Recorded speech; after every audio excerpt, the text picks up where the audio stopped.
Sebentar lagi kita akan memperingati Hari Sumpah Pemuda yang akan jatuh pada tanggal 28 Oktober. Sebagai anak bangsa, kita harus meningkatkan rasa nasionalisme kita kepada bangsa Indonesia. Nah, di video kali ini saya akan membangkitkan rasa nasionalisme kita dengan mengunjungi salah satu museum arkeolog Palembang di Jalan Satyakirti Karanganyar. Di sini ada, seperti kalian lihat, ada replika prasasti di zaman Kerajaan Sriwijaya dulu. Jadi ini salah satu gambaran peninggalan Kerajaan Sriwijaya yang menurut saya sangat kaya sekali, sangat ada banyak peninggalan yang sangat berharga. Jadi kita bisa melihat ke orang-orang Sriwijaya dulu, caranya untuk beribadah, caranya untuk hidup, semuanya lengkap di museum ini. Yuk, apa-apa aja sih yang ada di dalam museum ini? Saksikan terus channel Tatiana Noval, videonya sampai akhir ya, jangan sampai kalian skip karena mungkin dari video ini bisa menjadi salah satu wawasan bagi kita semua.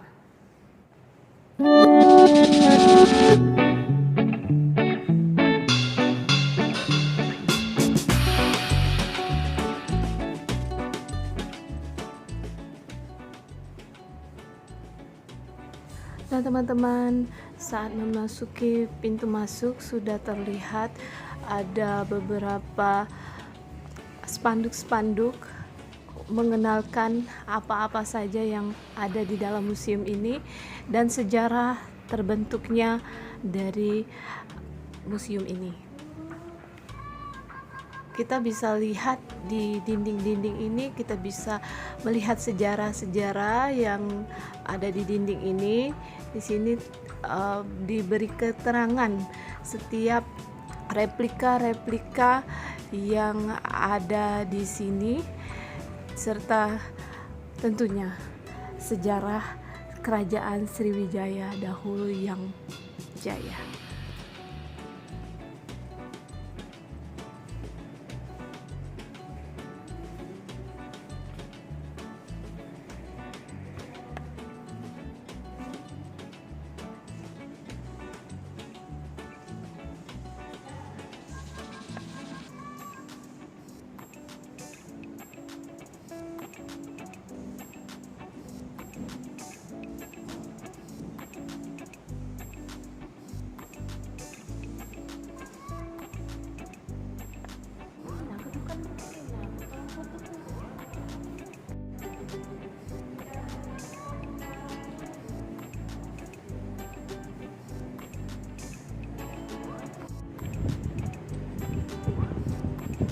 Seperti yang kalian lihat di sini, banyak foto fragmen atau prasasti sebagai bukti bahwa adanya Kerajaan Sriwijaya di Palembang.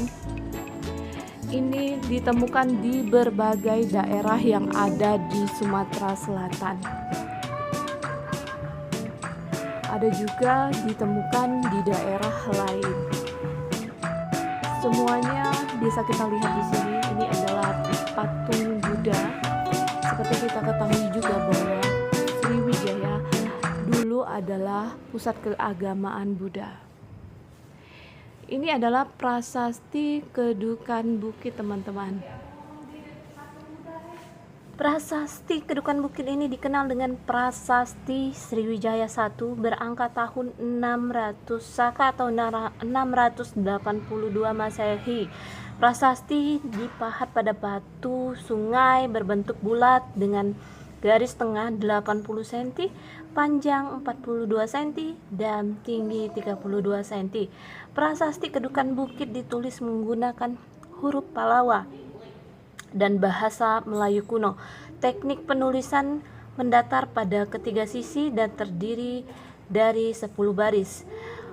Jadi Kedukan Bukit adalah nama kelurahan di salah satu kelurahan yang ada di Palembang, teman-teman, yaitu di Kecamatan Ilir Barat 2 Palembang. Karena prasasti ini ditemukan Batenbek, ya, orang namanya Batenbek, pada tanggal 29 Oktober tahun 1920 di tepi Sungai Tatang, Desa Kedukan Bukit, di kaki Bukit Siguntang. Nah, ini adalah prasasti Talang Tuwo. Jadi prasasti ini dibuat untuk taman pada zaman Sriwijaya dulu. Ini dibuat pada tahun 600 Saka.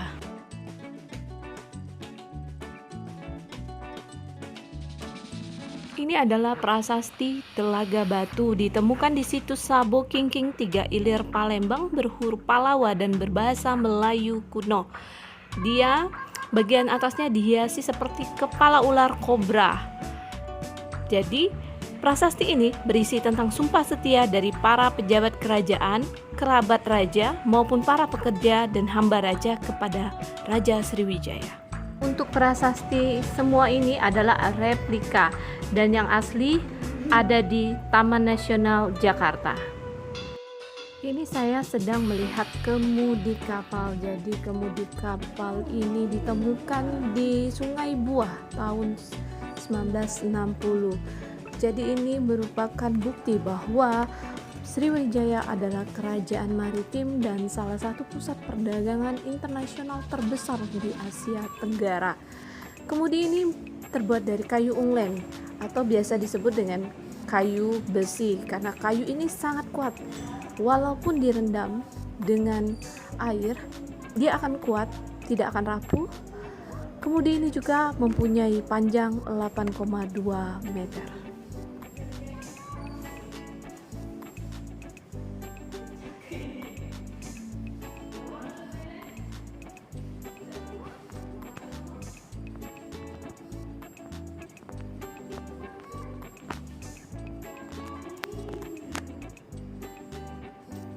Tiga arca semuanya dalam keadaan tidak utuh, ada yang hilang bagian kepala, tangan, kaki.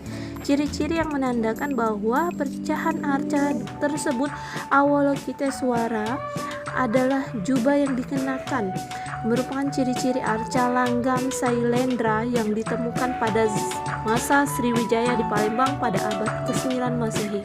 Lokasi penemuan ketiga arca ini di Palembang, kemungkinan di sekitar situs Gede Ingsuro.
Nah, teman-teman, seperti saya bilang tadi, Kerajaan Sriwijaya atau Palembang zaman dulu itu merupakan salah satu tempat perdagangan internasional. Jadi di Palembang ini dulunya adalah salah satu pasar pusat pertukaran komoditas barang asing. Nah, contohnya ini adalah keramik, ya, keramik pada zaman dinasti Tang. pada abad 9 sampai 10 Masehi. Kalian bisa lihat kan corak-coraknya keren-keren, walaupun pada abad 9 sampai 10 Masehi corak-coraknya wow, hebat banget menurut aku. Ini cocok banget nih buat kita kalau ada di rumah ya. Tapi ini nggak boleh diambil. Jadi ini mangkok-mangkok keramik ini ditemukan di perairan Bangka Belitung dari sisa-sisa kapal yang tenggelam. Bisa dilihat teman-teman, ini ada uangnya juga.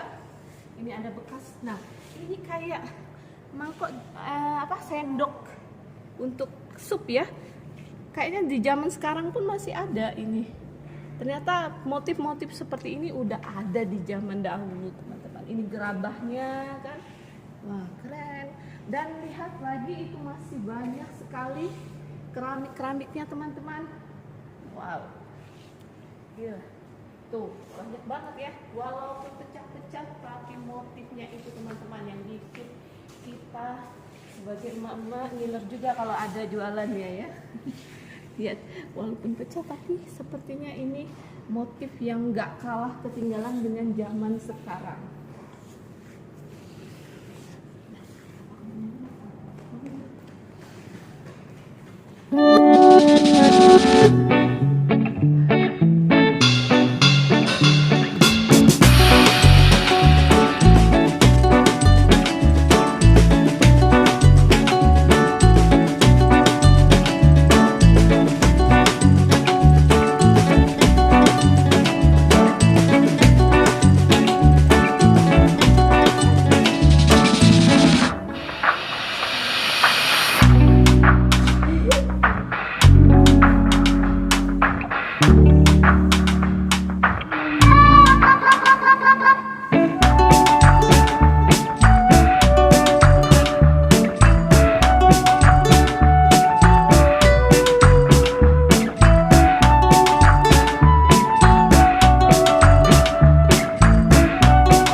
Bagi teman-teman yang memiliki pasangan dari pecahan-pecahan keramik ini, silakan kalian hubungi polisi. Just kidding.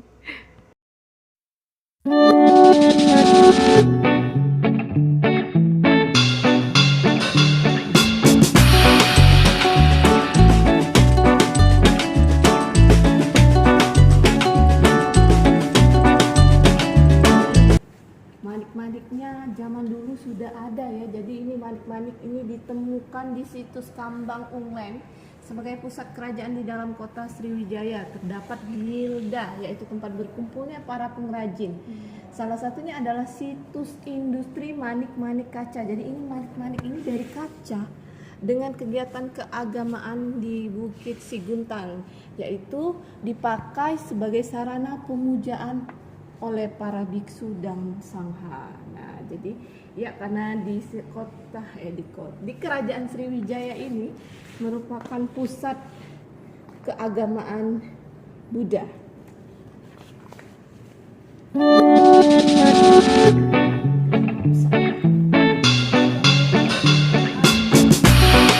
Dengar teman-teman ya, suka diisi dengan sayur-sayuran ya, seperti mungkin kayak kimchi ya. Jadi sayuran yang difermentasi.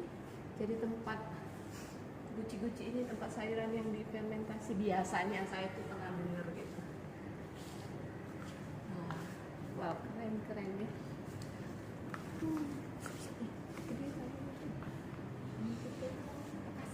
Nah, kalau di sini, kalau zaman sekarang itu pekasem ikan. Nah, kalau zaman dulu adalah pekasem sayur.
adalah batu bata Sriwijaya dulu. Jadi bentuknya unik-unik, tidak hanya kotak pada zaman sekarang.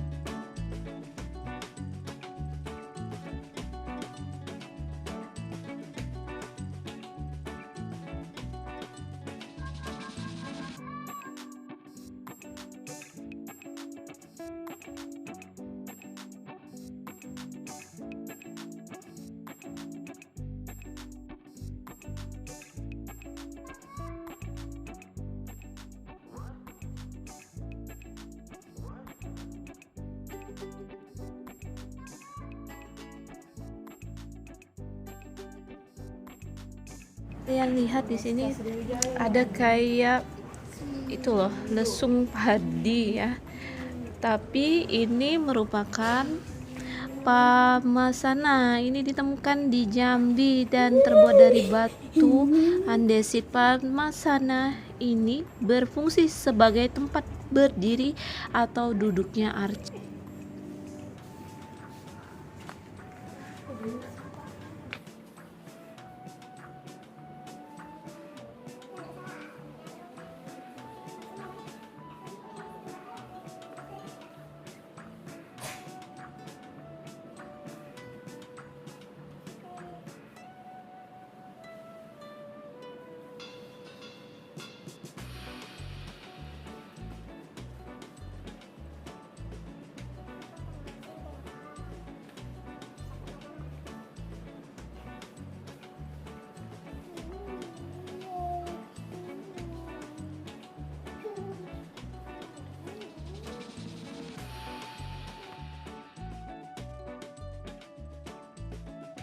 Saya ajak kalian ke ruangan lakuer.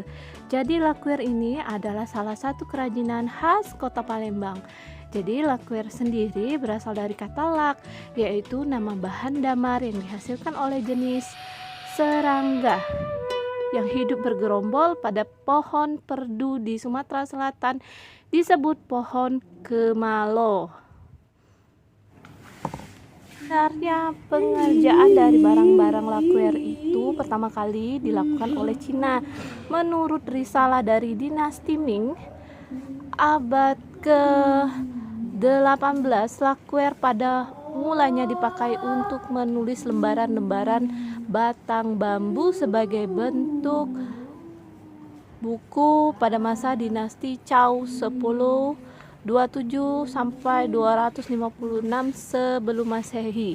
Disebutkan peralatan makan sudah terbuat dari lak hitam. Menurut Cina yang ditulis Zhou Jukua dari dinasti Song, disebutkan bahwa barang-barang lak hanya diproduksi kemudian oleh para pedagang dibawa ke negara-negara lain untuk diperdagangkan maupun ditukar dengan barang lainnya. Hubungan perdagangan antara Cina dan Palembang merupakan pusat kerajaan Sriwijaya telah berlangsung pada abad 7 Masehi. Hubungan dagang yang menyebabkan unsur-unsur kebudayaan Cina ini dapat diterima oleh penduduk Palembang. Kerajinan lakuer ini sampai sekarang pun sangat diminati oleh masyarakat Palembang dan di luar Palembang lainnya, karena ini bentuknya unik, antik ya. Jadi bisa dibuat berbagai macam seperti piring, guci, tempat kapur siri. Kalian tahu kan tempat kapur siri nenek-nenek zaman dahulu. Nah, ini semua peralatan yang menurut saya sangat antik, termasuk juga ini harganya cukup mahal juga.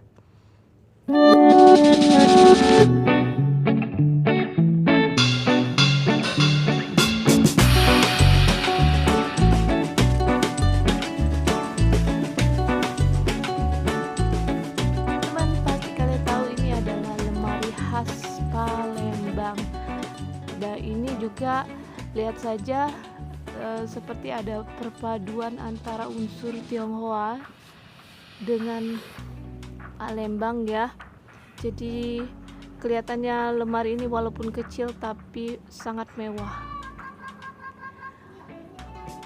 Terima kasih sudah menonton video ini dari awal sampai akhir. Terima kasih banyak supportnya. Jangan lupa subscribe, like, komennya ya.